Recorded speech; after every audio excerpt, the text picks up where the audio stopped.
Wrestling with wrestling's past and present. How old were you? I was -3. JR is trying to contain Jim Ross. McFlurry, Mick Foley. Do you see any of the aggro crag? Was any of that left over? No, unfortunately not. No? I'm taking some of that home. Definitely not. The farmer that these cast the entire thing was, but we'll leave that there. We digress. God, I hope that storyline ends too. And 6 to 8 weeks later, they mail you a freaking magnet. Yep. You may know him as the Red Rooster. It's still real to me, damn it. He's making out with his So then I'm waiting for somebody to make on a pole. They use scale before they use entrance, so I feel like Wale. Wale. I don't listen to him, so I apologize to Wale. No, it's not, Paul. I feel like Vince is just gonna have them together and be like, have them call Woo, bro. Like they're just gonna be the Woo Bros. Like, Giving us a reason to come here and listen to ourselves talk. Absolutely. And then you can listen to us too.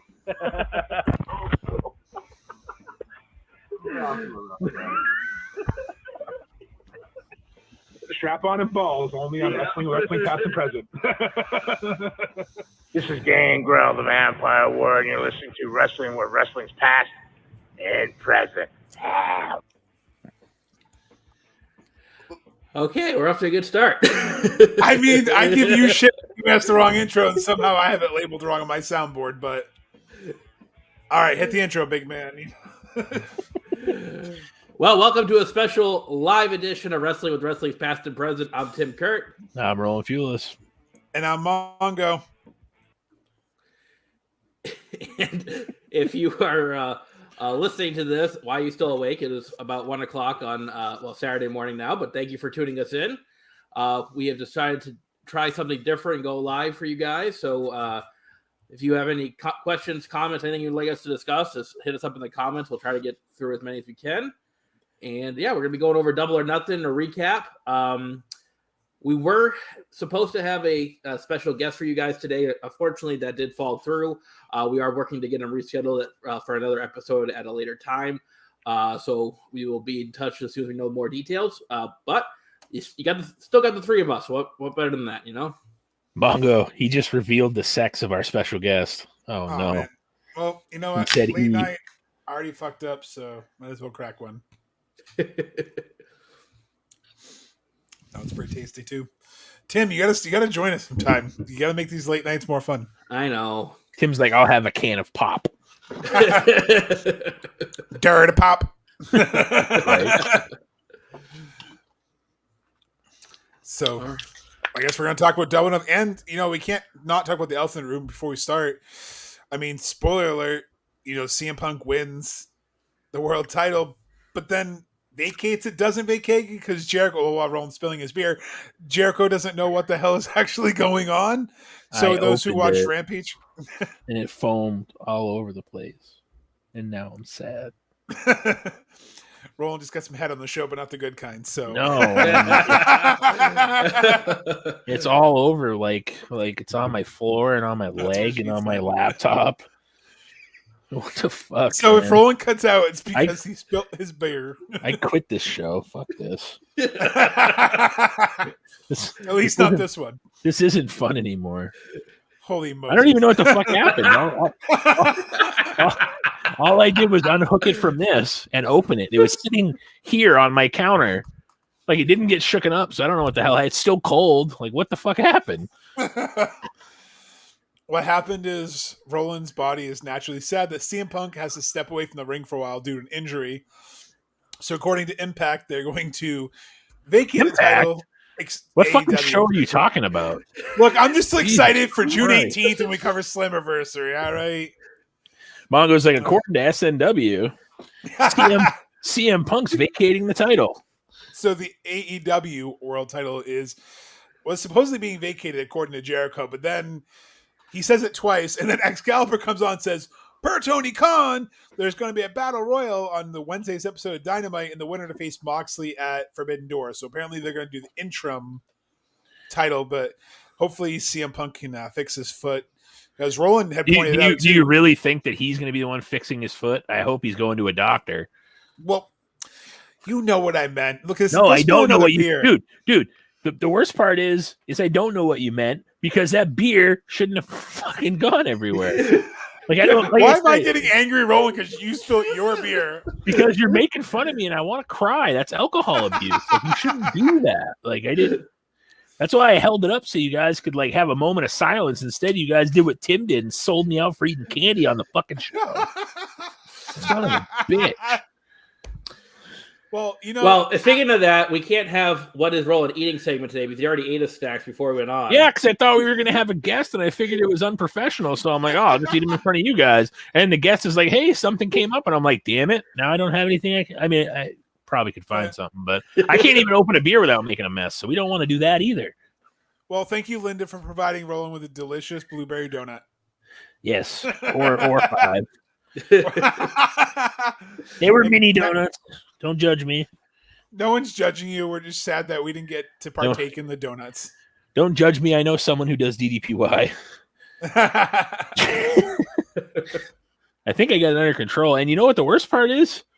It's that shitty full clip beer. So like I don't really care that I spilt it, but like, come on, man. All right, if I like, well, no, here's my thing. If I shook it up, I would have expected it. But like, as soon as it foamed, I didn't know what to do. I was just like, It's kind of like these Walmart waters. If they're not cold and you open these things, dude, they can take an eye out. You get like the Stone Cold beer bath with these things. It ends up looking like you put a thing of Mentos in it. So apparently, Tim, how big is our list of people who probably won't sponsor this show? Very long. Bigger than the list that will sponsor it. We can't. Here's the problem, though. We can't accurately keep a list of nothing because we can't even figure out what fucking intro to use. So I don't know. Maybe I sent Tim the wrong file because I had that labeled as intro 3. So I don't know anymore. Mongo just admitted it was his fault twice. I know. It is my fault. This is I played the wrong intro. Probably sent him the wrong intro. So. No. I meant like last week also. So. Hey, so you gotta Mongo, admit when you're wrong, right? Mongo complained to all of us, cried about it. So, he's like, "Oh, I worked hard on that." It's like, we know you did, but we fucked up. And then he decided to. As soon as I heard Hunter, I'm like I feel like this is the same intro he was talking about. But anyways, my leg's wet and cold, in case anybody's wondering. But I think I got most of the mess contained. See, Tim, this is why you're the audio guy. Because when I try to do things, it's chaos ensues. No matter what it is. The episode gets released early. Audio gets skewed, misused. Wrong files get sent. Stay on the damn show. You've been doing this together, Mongo. Stay on the show, and I will. For the fans in the local area, the Red Sox just defeated the A's 7-2. Just thought I'd throw that out there. We are live, so what the hell? I'll throw that out there. Oh, can we talk before we get into the app? About the match? Can we talk about how the Bleacher Report app sucks giant donkey dick? Yeah, Tony Khan. I sent this tweet out. And if you guys want to share the fucking tweet, please do. Can we end the goddamn experiment of Bleacher Report? It's been literally a year with this coming all out, and it's fucking hot garbage. I've literally seen better apps on a child's tablet for like 3 to 4 year olds to like learn their letters with less latency issues than this bullshit for $50, and it's gonna stutter and freeze like I'm pirating it. Okay, to be fair, ours played okay. Yeah, mine glitched out, froze. I couldn't even buy the damn thing. We had that problem, but continue, Tim. I just want to say something. Mongo, you should invest in some of those apps to learn your letters because sometimes we can't decipher your texting. So, like, you might want to use those apps. Have you tried to see his writing? His writing's worse than his texting. Damn straight it is. That's why we have technology. Hey, my old boss, Matt, who I know listens to the show for a fact, would tell me, and I'll quote him, "Good God, man, did your child write this?" No, I fucking wrote that. I feel bad for Cam when he gets older because you know what? I'm going to write him a note for school, and they're like, "Nice try, dude." They'd be like, "Good job, kid. We know you wrote that." No, it was my dad. I swear. Is your dad retarded? You're gonna get like the parent shaming from the principal. They're gonna be like, "Is your dad retarded?" And he's gonna be like, "And Tim, you guys know my text. It hasn't been too bad yet, but this week hasn't been bad. Other times, yeah, but that's also doesn't help when you have friggin' Brock Lesnar hands and you have friggin' touchscreen phones." If we just pop back to the old keyboard, now he's like a grumpy old man, Tim. Thanks a lot. You just turn me from Mongo to like back in my day when we had the phones with the letter keypads. And let's remind Roland that we're live, so Get off my lawn. I I was looking at the cabinet for something to eat. Huh? We can say whatever. We are live. I can say whatever the fuck I want. If people don't like it, they can tune us the fuck out. How's that sound? We're live. Anything goes. If MJF We'll do it live. If MJF can say fucking Mark on TNT, I can say whatever I want on friggin' the online, the internet world.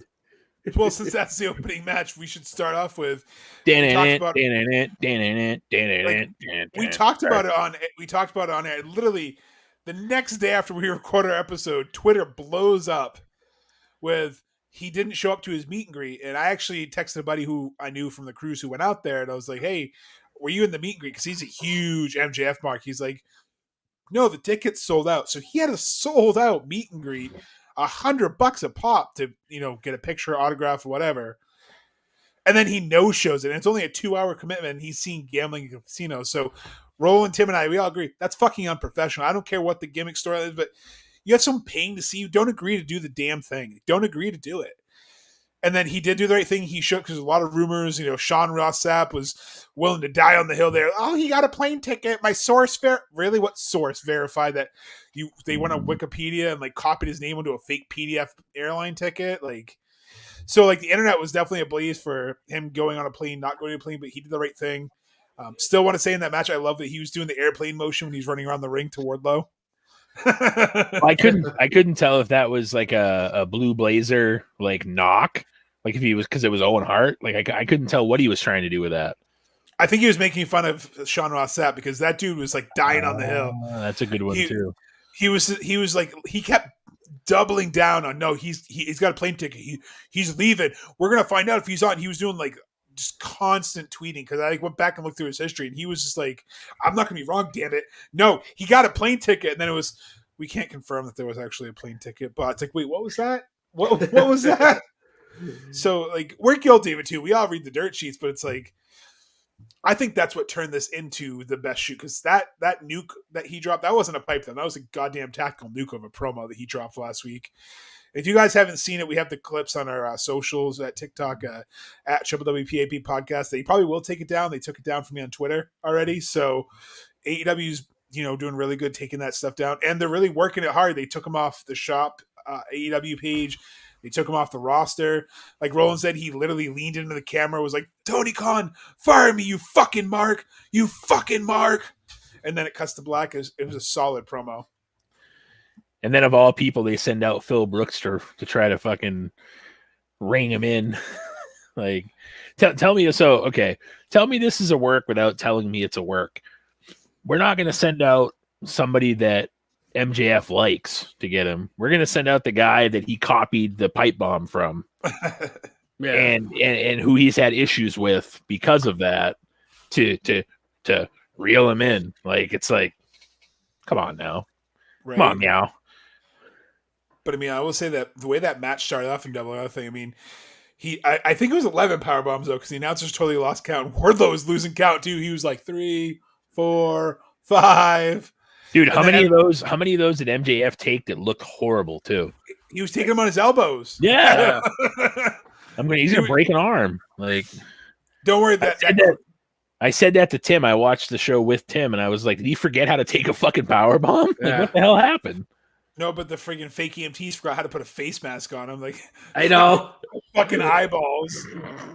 I was like, "Isn't that upside down?" And then I like how he gets stretchered out, and then he's on Dynamite the next night with saying, "Oh, he's going to be out doing a promo." So is this what writes him off TV? Or so? Besides Punk going out with injury, this is definitely the best storyline they've had going in a while, and it's good when you actually have people on Twitter screaming the shit's real. It's no, this is work.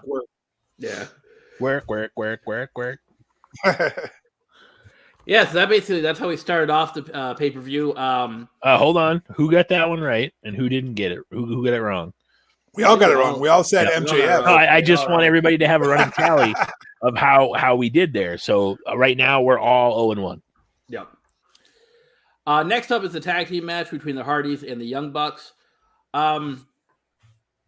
and I don't know if Jeff Hardy still has his boot off or whatnot, but it was a solid match. It was a little slow in the beginning for me. I had a little bit higher expectations for this one, but I thought overall it was a good match. I didn't think the Hardys needed a win here, though. I was a little surprised by the booking. I thought the Young Bucks should have went over.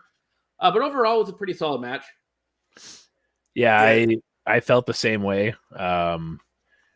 It was definitely. I will say this: it's nice to see Tony finally giving Jeff a fucking break.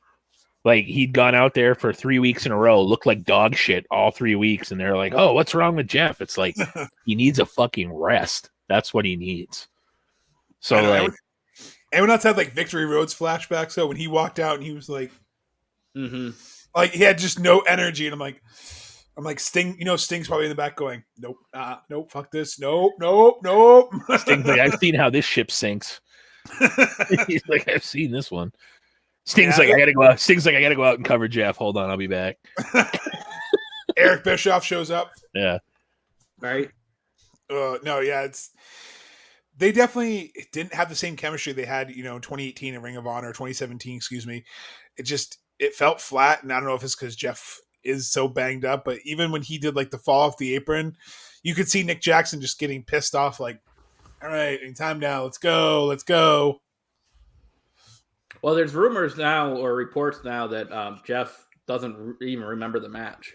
He was that like hurt and like almost knocked out during the match. So, oh yeah, there was a spot where we thought he was. I mean, and then like you said, it looked like his boot was undone the whole match.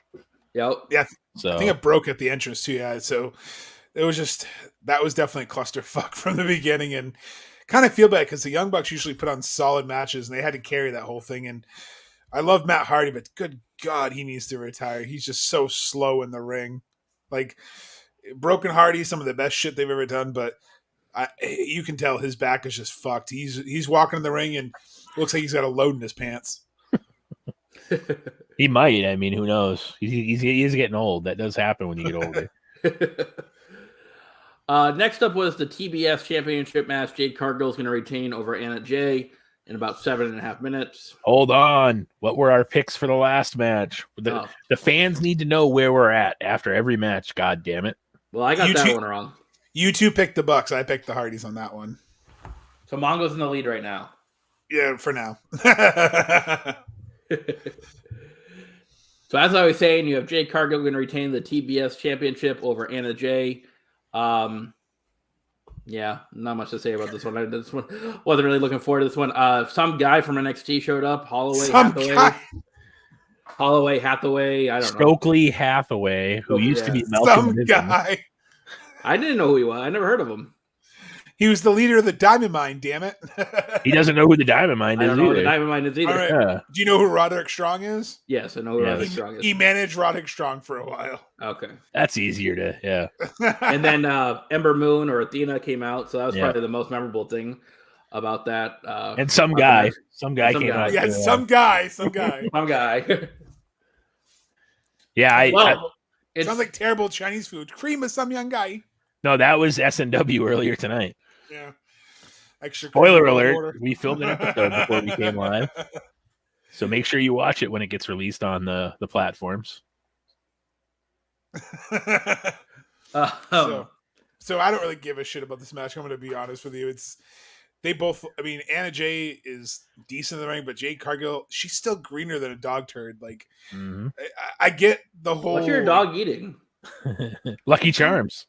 I don't fucking know. Dog food? I hope so. I think it's probably Rachel Wright. It's not eating Buffalo Wild Wings. You can't get it to your fucking house. Look, I finally got refunded by that, all right? Oh, nice. I mean, no, who knows? She ate the cat's food the other day, so maybe that's why it is. Yeah, there you go. Yeah, I don't get it. Like, I get what they're doing with the whole baddie section with Kiera Hogan and Red Velvet, which Red Velvet still shouldn't be in wrestling, in my opinion. It's like Zelina Vega. She's too short to be believable. Like a Rio. Like, oh, you're gonna kick me in the shin? Oh, you got me in the bottom of the knee. Ow. That's real annoying. Yeah. That match was definitely a pass. I don't understand what they see in Jade Cargill. Yeah, she's a good character, beautiful woman, obviously, but like her wrestling is terrible. So she really shouldn't be carrying your TBS title. Like, I think that was the wrong decision. We all picked Anna Jay in that one just because I think we're sick of the Jade Cargo experiment. I know I picked Cargo, but okay. I was gonna say I thought I picked Cargill too. No, you picked Anna Jay. Wait, what? Are you on crystal meth? Not that I know of, but if I was on crystal meth, There's no way I picked Anna Jay. Really? Did I? wrote it down. Yeah. Oh, no way. I wrote it down. Hold No on. fucking way. Hey, I'm like Tim. I went back and listened to the last episode. Oh, I'm gonna do that right now. So we had Roland you had Hookhausen, Anna, House of Black, Young Bucks, BCC, MJF, Ruby Soho, Adam Cole, Jurassic Express, Thunder Rosa, Team America, and Punk. America's top team, whatever the fuck we're calling them. But then again, you go back, but you said that you just couldn't stand Jake Her, and you said Anna. You stuck with Anna at the end. Roland's still going for his recount earlier. And actually, sorry, Tim, I apologize. You had Jade. Yeah, I did. And Mongo's Roland's on mute. No, Roland's trying to find it. No, I'm working on trying to find it. I said, wait, I had fucking Jade too. So I guess while he's looking for that, we should move on to the next one. Yeah, so it's a 6-man tag between the House of Black and Death Triangle. 15 and a half minutes. Real solid match. I really enjoyed this one. Obviously the best match on the card so far, I believe. It was really good. Obviously, Mongo called it with Julia Hart appearing at the end there, costing Death Triangle the win. But a really solid match, and definitely, if you want to go back and watch matches, definitely one to watch from the show. And just don't try to watch it on Bleacher Report because it'll probably stutter, freeze, and glitch. No, yeah, terrible. Like, that was the match where it started happening the most. Like right when Julia Hart appeared, you know how she kind of like popped up from the apron in that like weird Cody Vader entrance thing. Like as soon as she popped up, it literally froze and said, "We'll be right back." I'm like, I paid $50. What the fuck do you mean you'll be right back? Like it's pretty bad when like I could have gone to the Pirate Bay and gotten a better torrent or illegal stream than that fucking Bleacher Report gave us. I still don't get why they Fight TV disable the VPNs. Like then let us have the US version. God damn it. Roland's still trying to hear his prediction. But we all got this one correctly. We all picked the House of Black on this one. Yes. Unless Roland wants to argue on that one too. He said he picked the House of Black, so he's determined to find this, Tim. Yes, he is. So he's just going to wait in awkward silence, or what would... I guess so. I don't think he can hear us right now. He can hear us. He's just listening. I'm listening to last week's episode, trying to find out what I picked. So I'm going to mute myself until I find what I want to hear. Okay. All right, Tim. So all right, we'll just move on. Next up is the men's Owen Hart Foundation final match between Adam Cole and Samoa Joe. Adam Cole getting the win over Joe in about 12 and a half minutes. Gotta tell you, I was a little disappointed with this one. I really had high expectations for this one. It was a good match. It was a solid match, but I really thought these two could have put on something spectacular. And I don't think it lived up to that height. I did pick Cole to win this match. Was that a short joke? What? Was that a short joke to Adam Cole? You just said didn't live up to the height. Hype. It sounded like you said didn't live up to a height. No. I was like, all right, Vince. So yeah, I was a little disappointed with this one, but I'm happy I got the pick right. Yeah, we all picked Adam Cole. Roland almost got both because he said afterwards that it was going to be King and Queen. It was going to be Ruby. That he picked Ruby, but he should have stuck with Britt Baker because he, after this match, said it's going to be Britt Baker and Adam Cole like coordinating themselves, and they did. And I thought it was a good match, too. I think it ended soon. Definitely Joe was hurt or they ran out of time. Yeah.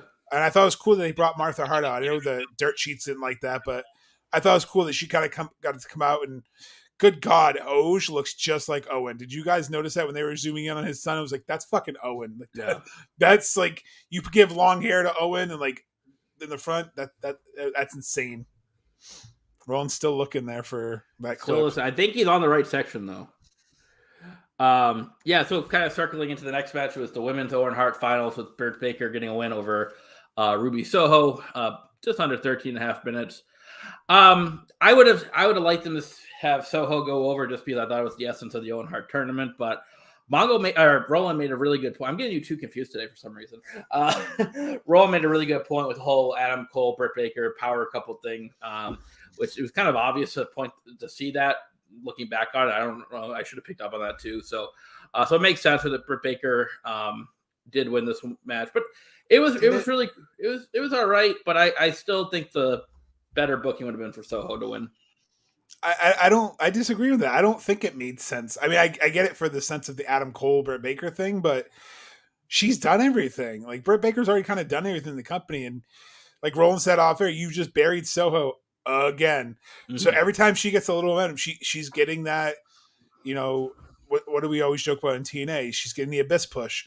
Just like Team Taz, she's not winning the big one. She's just getting there. And it's like, I know maybe they're teasing like she's going to finally get the TBS title or something, but it's hard to take her seriously when she's just constantly getting beat by Britt Baker. She's constantly falling short and then kind of going back to the line. And then you randomly are probably going to have Tay Conti fight for the title. Like, Tony Khan, get your hands off the damn women's division because you're terrible at booking the women's division.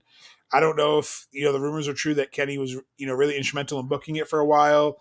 If that's true, and I guess Roland found the clip. I did find the clip. Division to help build those next stars for the challenger for the women's title. So I'm going Anna Jade because I think it just makes more sense. And this is Mongo. Honestly, this match wasn't put any care behind it. I don't really care about this match either. I still don't. I'm going to say that Anna Jade might win this match. Might by DQ and Jade retains.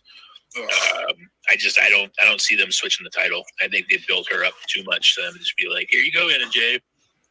Yeah. I think So I was wrong, but in my defense, it was because it was kind of, I listened to it quickly. It was kind of flippy. Well, and even before though, like there's a clip before that I said the same thing that like, no offense to Anna Jay, but they're doing the whole Goldberg thing.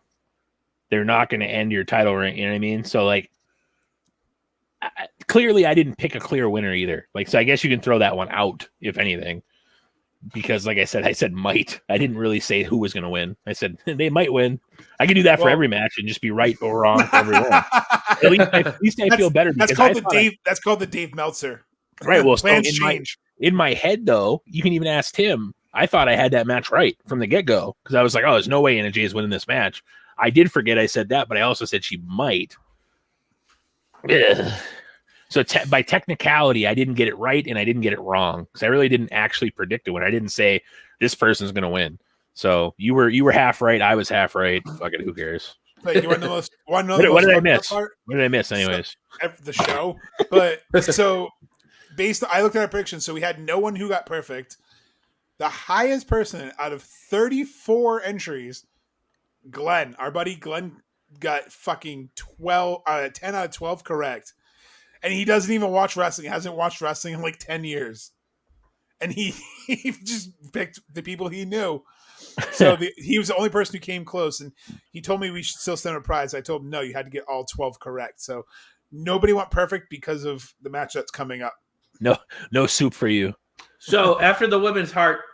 Hold on. What did I miss though? Like, what did you cover while I wasn't paying attention? We covered the I wasn't even joking. We covered House of Black and Death Triangle and the 2 Owen Hart titles. Okay, so my comments on the House of Black match, Death Triangle, that match was a banger. That match was fantastic. Great match. The Julia Hart thing, Mongo called it. Congrats to him for calling that. Then the 2 qualifiers were a little underwhelming, honestly. The Samoa Joe Bebe match didn't quite live up to what I had hoped it would have been. Maybe I had it set too high in my head. Still a good match, don't get me wrong.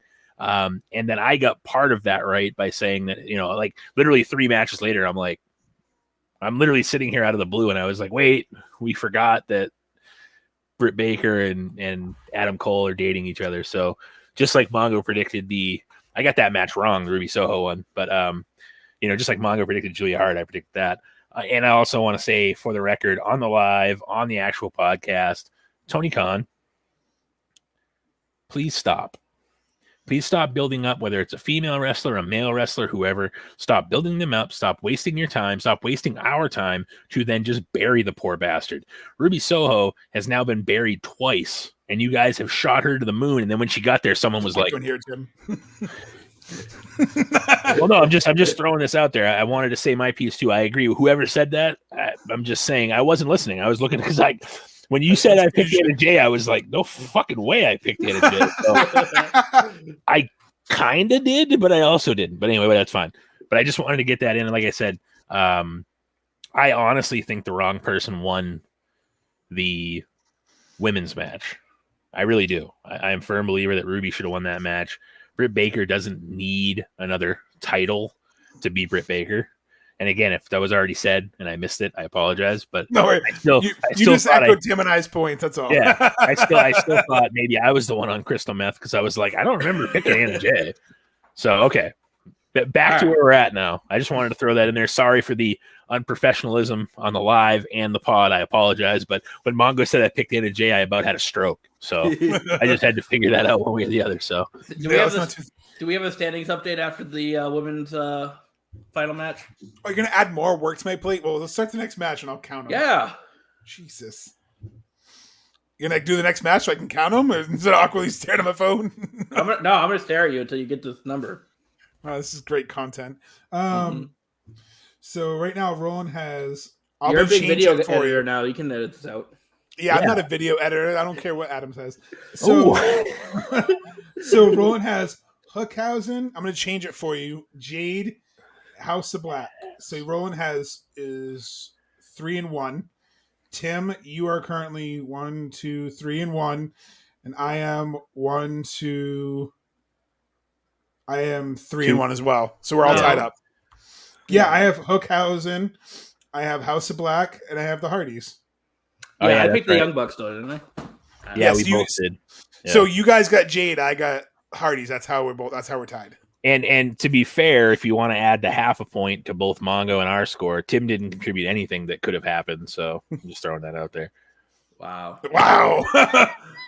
Tim, he didn't even try. He just opened you up and kicked you in the dick. He didn't even try to miss. You remember that day that I was eating Reese's eggs and you threw me under the bus? We're even. We are even. So for the people that are watching this live and didn't happen to hear the podcast, Is there anybody watching us, by the way? I don't know. I can't see it. I'm just throwing it out there. But like 3 people. Yes, for those 3 people that are watching, I just want to throw this out there that I literally muted myself. I'm a fat dude. Like I'm not even gonna got some belly there. Like, I worked hard that night. I wanted to have a little bit of Easter candy and I muted myself. And then Tim's like, "Oh, look at that fat fuck eating Reese's." That's not what I said. I'm pretty sure that's exactly what he said. I couldn't keep a straight face while you're just munching on this Reese's. Well, that was the fucking point. Like I do this stuff to pop you guys. That's the point. So I succeeded, but then he still threw me under the bus. But anyways, sip my beer. Yeah, me too. I just don't want to spill it all over the fucking place. No, we already went over the alcohol abuse in that. I still gotta find more mango carp, by the way. That shit is tasty. Mango? What? Mango carp? No, mango carp. My buddy Nick turned me on to that. No, mango. Oh, mango? Mango carp. No, it's some good shit. So we start calling him Mango? Mango? Please don't call me Mango. This girl named Kayla in school called me Mango. I'm pretty sure she wasn't there, so I'm good. I don't want to be called Mango. We can call him the fabulous Mango.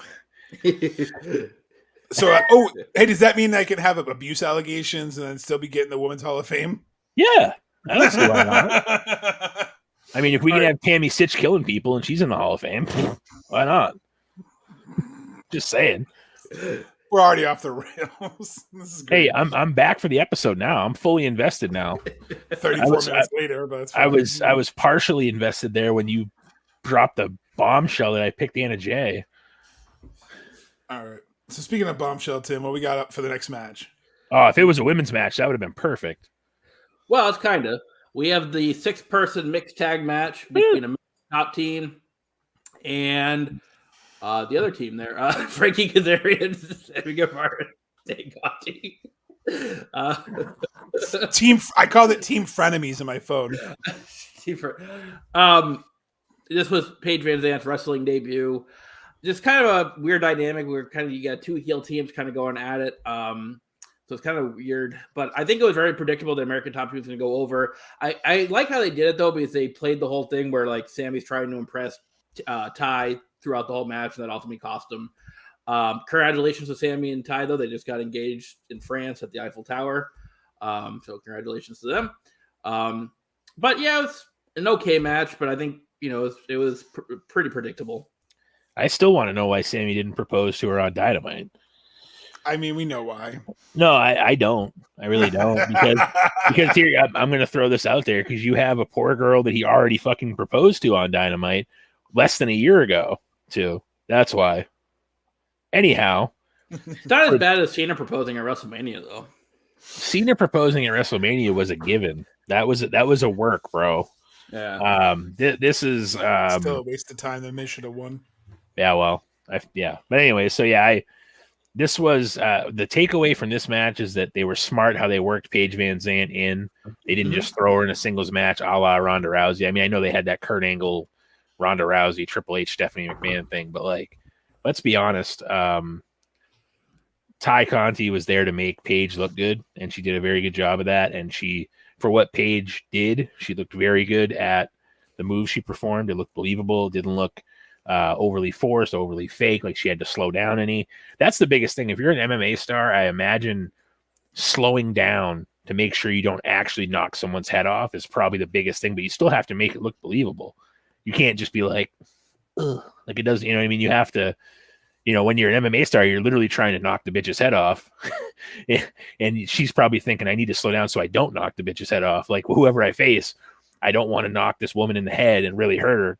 So like that, no matter who you are, whether you're a Shamrock or, whoever you are, Ronda, she just drops everybody on their head like she's Ronda Ryback. But anyhow, but I think Paige did very well. I think that's the takeaway from this.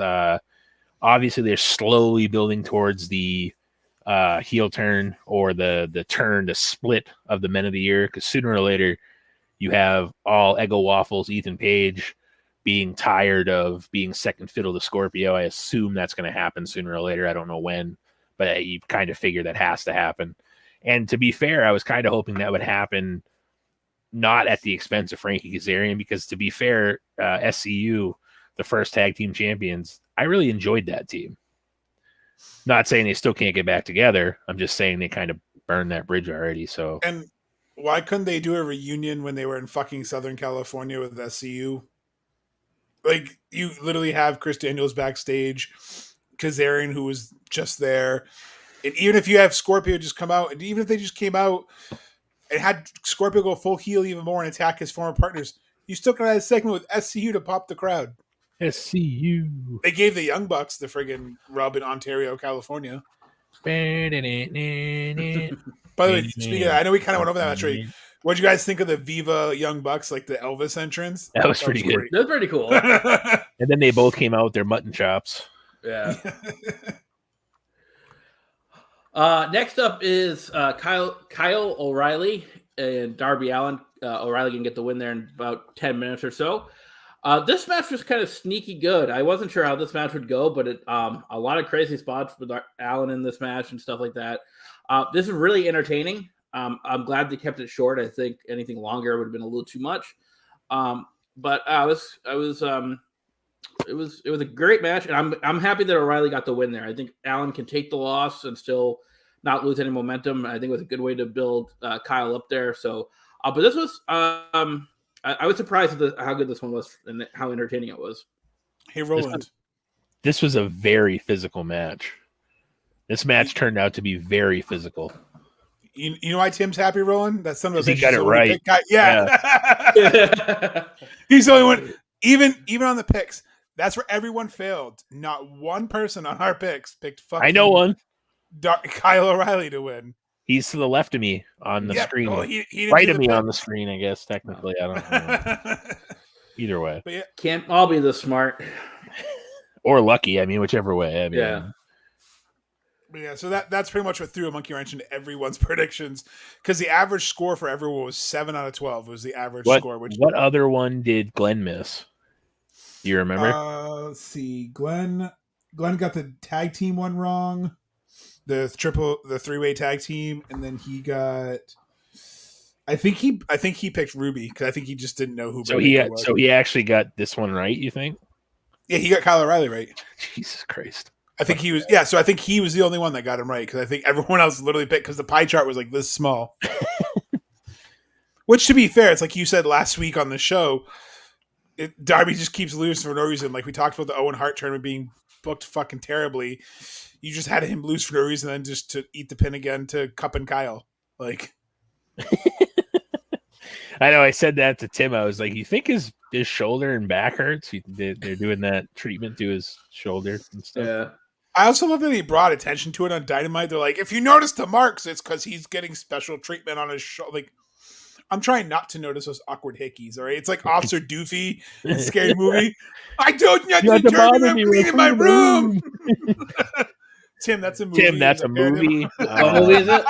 Scary Movie. Oh. It made It's the fun one of that the Scream, which Wayans, is also another movie. yeah, it's I the haven't one seen the any of the Wayans brothers spoofed the Scream movie. Yeah, so Yeah, if The anyone's- Scream movie. The if anyone's Scream movie is watching, the one with Tim's that seen, like, mask. 3 movies. The mask What? killer that. The mask killer, like that, Michael Myers or whatever. No. That's the one with like the long face that like I know what you did last summer kind of thing. Like the I know what you did. Do you know the painting that's literally? It's inspired by that face. Yeah, it's the black and white mask with the long face and the. Oh, okay. All right. Yeah. Mouth is open. Yeah, there you go. Hey, we got it. He's seen it Hey, now. you might know the soundtrack. It had a lot of Pearl Jam on it. Oh yeah, well. Do you know Pearl Jam? If it had a lot I of, know Pearl Jam. if it had a lot of meatloaf on it, he would have been Yeah, all meatloaf over would it. be one thing. Yeah, he would have been all over it. Great music and great food. I'm Everyone not. loves meatloaf. Yeah, my dad at Rest His Soul used to make a killer meatloaf. All right. Next, Hi, up Mom. In case you're wondering. Yeah, hi, Linda. Do you Hi, think Mom. Linda's up right now? No, No. she's probably she had to watch Maverick at my house till I got home. But yeah, there's a good chance she went home, had her coffee, ice cream from Turkey Hill, and then probably went to bed. Yes. All right. Well, hi, Linda. Sweet dreams. I'm sure that she'll hear this the next day when she's not live with us, but I'm sure she'll hear. She always listens. She was our only supporter at one point. We had like no views, no listens. There was like one. It was my mom. Yeah, and she's not like she doesn't sugarcoat anything. Like if we did a shitty job, she like let us know. Like we did a shitty job. And the best part is she doesn't even know who we're talking about most of the time. But she'll tell us if it's bad. Yeah. So it kind of sounds like the way Tony Khan runs AEW at times. I mean, without like you were saying earlier that it seems like without Kenny Omega, the women's division is in fucking shambles. Well, not wrong. Well, speaking of the women's division, that brings us to our next match for the World Women's Title. It's Thunder Rosa going to retain over Serena Deeb in about 17 minutes here. I feel bad saying this. I don't really remember this match that much. I think it's predictable that Thunder Rosa was going to win. So I didn't see a title switch here, but I honestly don't remember a whole lot about this one. I also think it's funny that Mongo's phone autocorrects it's just Serena Dweeb. just because like I feel like Serena Deeb is almost like a Dean Malenko, Lance Storm, character where like she can wrestle great. That I mean, but like as an actual character, her character is just like dry and like it's like one of the it's like a peanut butter sandwich and you don't have anything to wash it down with. You're just like, okay, like you're like I don't like this anymore. Like it was cool when I ate it, but now it's stuck in my mouth. Or a Reese's peanut butter egg. No, those are great. Don't even try to compare Serena Dweeb to a Reese's egg. Come on now. Yeah, no, I don't have. I would eat a Reese's egg.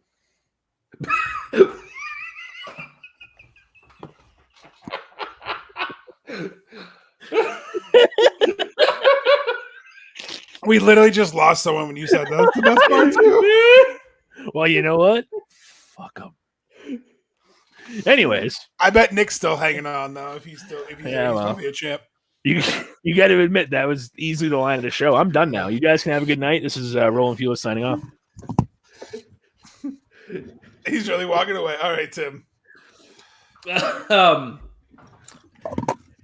He's coming back. I'm back. I can only roll so far. Chair, I don't have enough. I actually want to have to get up. Next up is the Anarchy in the arena match. You have the Jericho Appreciation Society against Danielson, Moxley, Kingston, Santana, and Ortiz. This was wild. I don't know how to describe it. I really like the fact that Wild Thing was playing for half the match until Jericho ripped the soundboard apart. That was cool. But this was it was bloody, that's for sure. I don't know how to really go into this. You have to watch this one to believe it. I mean, they took the turnbuckle and the ropes down. It was crazy. And I actually read Meltzer actually gave this 5 stars, which I was really surprised because there wasn't like a whole lot of actual like pure wrestling in this. You just have to watch this to believe it. Real surprised that the Jericho Appreciation Society got the win though. I thought it should go the other way, but again, AEW is a little bit less predictable than the E is, so you don't know with these matches. But yeah, you just have to watch it. That's all I can say about this. It was really entertaining, and you have to see it for yourself. Well, and here's my one takeaway from this whole thing. I don't know what I expected going in. Tim and I talked that it could have been pre-recorded, like the Stadium Stampede stuff had been, or some of it could have been, or whatever. It clearly wasn't. And I shit on this guy last week, the Daddy Magic Matt Menard, for this dude to let Eddie Kingston bust him open, Abdullah the Butcher style with a fork, is next level shit for me. So like a mad appreciation to let Kingston just jab him in the forehead with a fork about 12 times. I don't even know how to describe this. One of the best parts of the match was the very beginning when Justin Roberts looks in the camera and he's like, shit's gonna hit the fan. And it did. It did not. The only thing I'm trying to figure out is where was William Regal during this? Like, why was he not out there? Why didn't he get involved? Why didn't he spill his tea on Jericho? Like, something. You could have done something. You could have went into a back room where he was having his tea and he could have spilt it out. Like, they made that mention about, him pissing in his tea in a way. Like, you very easily could have tied him in somehow, but we never saw him, which is weird. Even if he just came out of the bathroom and he's pulling his pants up and he put Jericho's toothbrush back, that would have been hilarious. Whatever. Yeah. I don't. It could have been like the Brother Love segment in the Money in the Bank match. No, I'm just saying it could have been like that type of cameo where like you go into the bathroom and he's like zip and he's like, it's like, yeah, it's brother. You could have been like some, but like for the guy that's the head of the Blackpool Combat Club, like the leader, to not even be out there, like what the hell? Like what happened? Like where was he? I don't get it. He wasn't even on commentary or nothing. Like where was he? Then he comes out with Kingston and he's like blood and guts and he fucking runs away. It's like, where were you on Sunday? Like, why? Also, can we talk about with gas prices that high? Oh, geez. That Eddie Kingston really wanted to kill someone coming out with that gas can. Like, all the crowd was like, "Oh no, that's like $7 worth of gas right there." $7? That was like $70 worth of gas. Well, no, he only dumped about a gallon on him. He didn't dump that much on him. He didn't empty the whole can. But like, it like I said, it's hard. Like Tim said too. It's without watching it, it's hard to describe it, and then even seeing it, it's hard to describe it. Yeah, no, I agree. Next up is the three-way tag match for the World Tag Team titles. Jurassic Express going to retain against Keith Lee and Swerve Strickland and Team Taz, Powerhouse Hobbs, and Ricky Starks in about 17 minutes. Kind of feel bad because I don't know how you follow the Anarchy in the arena match. This is definitely set up as the Let Me Up match, but it's a little of a disservice to the talent because there's a lot of talent in this match. I think they deserve a little bit better placement on the card, but the match is what it was. It was a good match. Nothing wrong with it. It wasn't anything spectacular. I'm not going to, really remember this one. But it's okay. I am surprised that Jurassic Express won. I thought this would have been a perfect chance for a title change. I picked Lee and Strickland to win this match, but it was solid, but I just think the placement coming after the Anarchy in the arena and then sandwiching this match between Punk and Hangman, it's not going to be really memorable. So I think it does a little disservice to the competitors in this one. Mongo, who did I pick on this one? You picked Jurassic Express.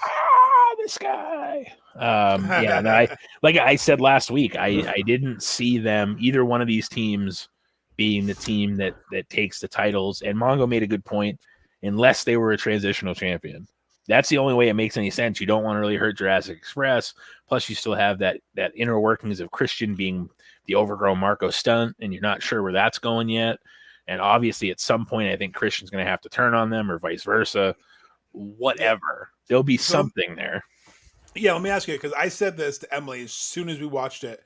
When he had Jungle Boy up on his shoulders, all I could picture was that Batista moment where he just drops Randy Orton on his back.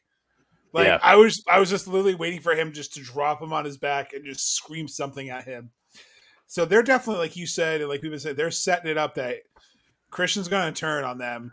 And obviously he still can wrestle because he wrestled this past week in Dynamite. So it's not like he's injured or whatever. Like you said, he just took Marco Stunt's job. They took his job, but they took our job.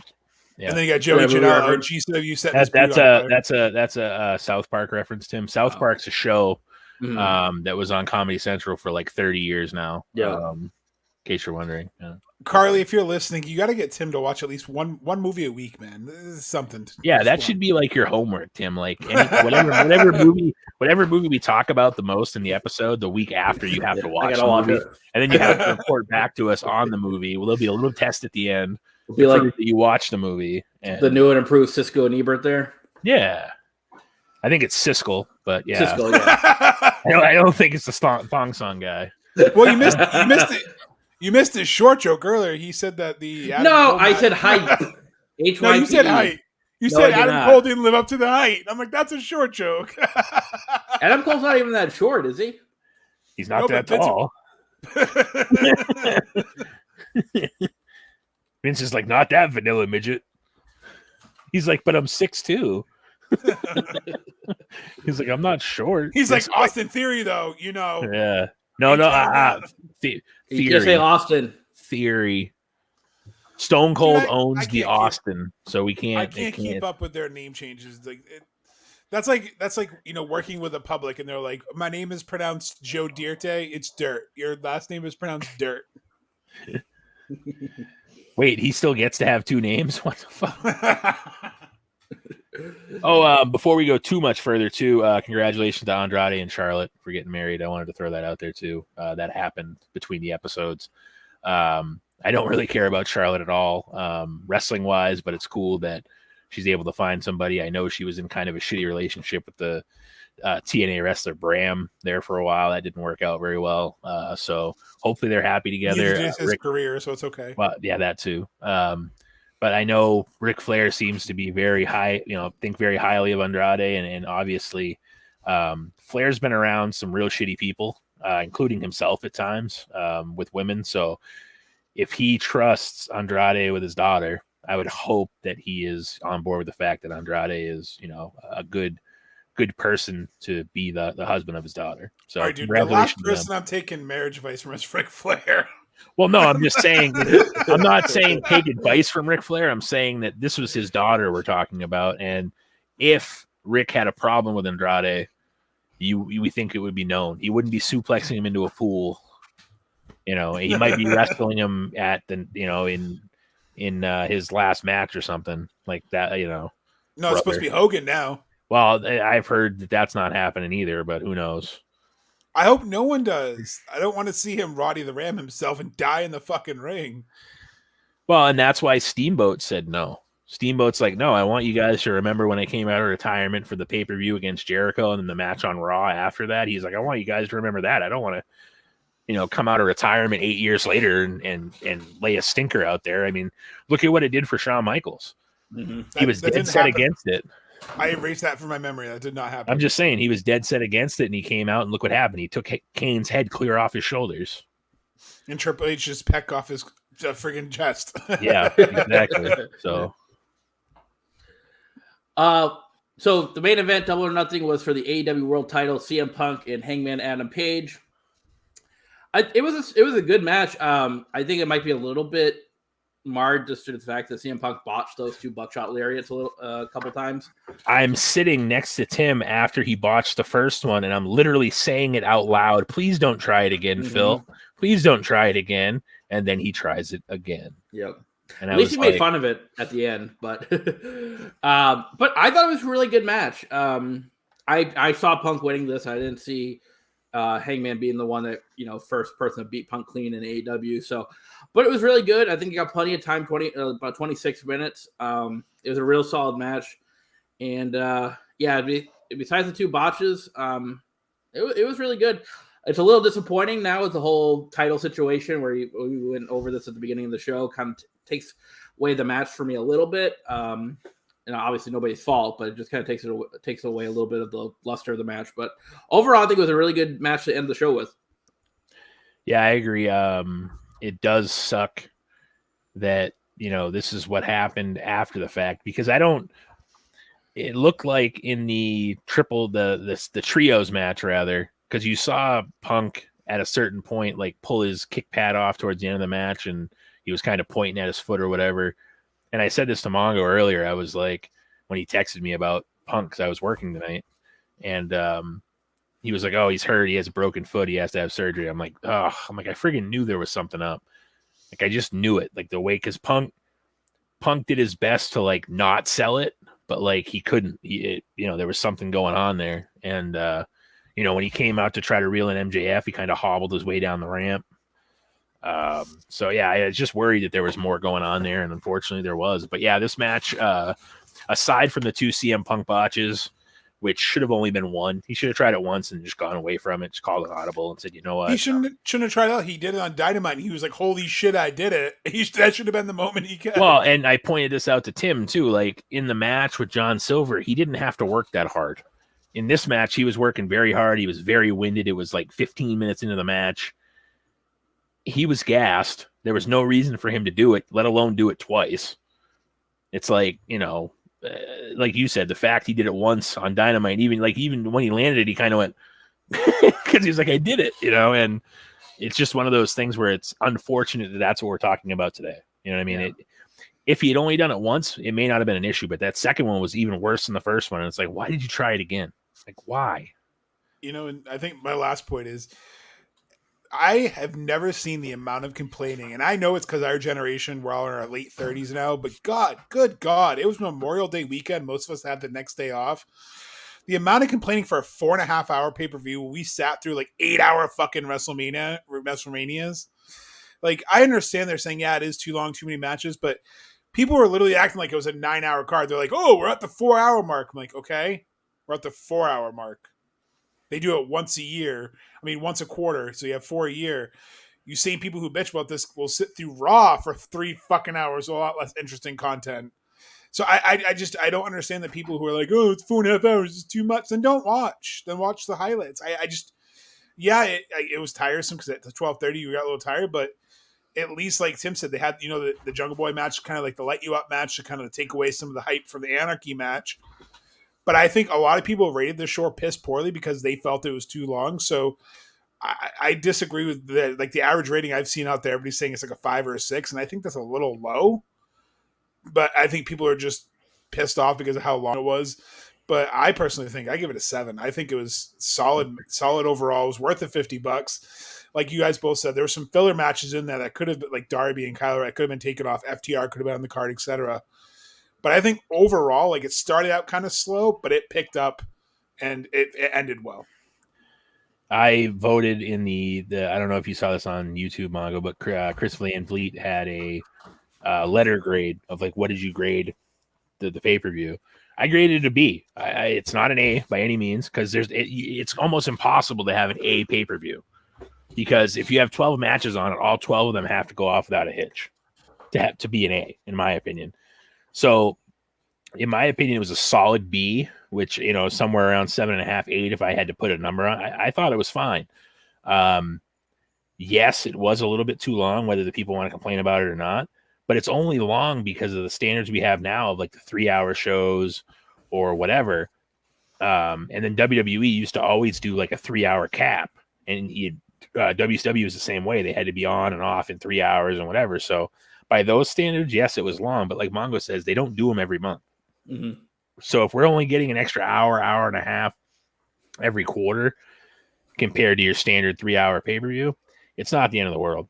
And even I worked Monday. I didn't have Monday off. I had to work Monday. Of course, I worked second, so it didn't matter that much anyways. But still, it didn't, you know. And it was funny too, because for the longest time, Tim and I were joking because I would be like, "Oh, must be 9:20. Oh, Mhm. must be 9:40," because every match went about 20 minutes between the entrance to the new match. And for the while, it kind of, until it got to the Anarchy match. Once it got to that one, everything was all screwed up. But for the first 9 matches on the show or whatever, every 20 minutes, like clockwork. So they did okay at moving it along. Right. And at least they didn't subject us to like 20 minutes of Jade Cardigo. No. So what about you, Tim? What are you going to give it for a letter grade? Yeah, I'm right with you guys. I was going to give it about a 7. I thought there were a lot of solid matches. I thought there was a lot of matches that could have been better, but they were still solid. But I thought the House of Black Death Triangle match was really good. I thought the main event was really good, minus the botches. So I think, you know, the 7 range is fair for that show. And I'm just happy the Anarchy match they lived up to the. Yeah. The Anarchy match too. Definitely got to put that in there. Yeah. You know, like the Stadium Stampede. I liked it. It was like a live action Stadium Stampede. That's the best way to describe it. It was fun. It was entertaining, and I love that Jericho and Santana. I love the chemistry they had. And honestly, even if you only watch some highlights, watch those matches we just mentioned. But you know, I think that's one thing. You know, we all complain about WB, we all complain about EW, but it's kind of nice to have multiple products to complain about. So I enjoyed this, and you know, I would normally say, "Hey, we got Hell in the Cell Sunday," but I'd rather watch the fucking Celtics. So go Celtics Sunday, and maybe watch Hell in the Cell. Yeah. So that wraps up Double or Nothing. We're gonna do Bad Blood 2004 for you guys next week. Speaking of Hell in the Cell, yeah, there's a Hell in the Cell match between Triple H and Kevin Nash, right? And the Kevin Nash. Shawn Michaels. Sorry, Triple H and Shawn Michaels with Mick Foley, the special guest referee. That's the one. It's late, guys. I'm sorry. I thought Mick Foley was on the other match. Oh, is Mick Foley not the referee in this one? No, I thought Mick Foley was the referee for the Kevin Nash match. Oh. Mongo, look it up. Save us, Mongo. Look it up quick. Go, Mongo. Save us. Come on, Mongo. Look it up. Come on, Mongo. Don't be a mango. Don't be a mango. I've had some mango cart. All I know is it's a long match, right? It's like 47 minutes long. Yeah, it's a long match. A lot of pressure here, guys. I'm trying to get there too. Hold on. I'm trying to do my best to help you out. Yeah, I got there. That's what she said. Yeah, no. You got the Triple H part right. Yeah, Triple H, Shawn Michaels. I don't see Mick Foley anywhere on here being a special guest referee, Tim. He was a special referee, I believe, Bad Blood 03. Let me double check. Go down. Again, the preparation that we put into the show is he was a special referee for the Triple H. So Triple H, Kevin Nash, Hell in the Cell was 2003, Tim. So you were just a year off. Special with Mick Foley as a special guest referee. So not too bad. Who still owes Tim $10 damn. Yes. Yeah, $10, Mick. Pay up. Don't be cheap, Mick. Right. I know you like cheap pops, but don't be cheap here. Well, I think on that note. Yeah, I think we'll end it. Thanks for everybody that tuned us in on all of our platforms that we're live on. I know it's really late, so thank you. We'll also have the regular version of this today at 5 o'clock. So thank you. Bad Blood 04 is coming up next week. Have a great week, everybody. Until then, I'm Tim Kurt. I'm Roland Fulis. And I'm Mongo. And this has been a live version of Wrestling with Wrestling's Past and Present. Still didn't get my fucking donut.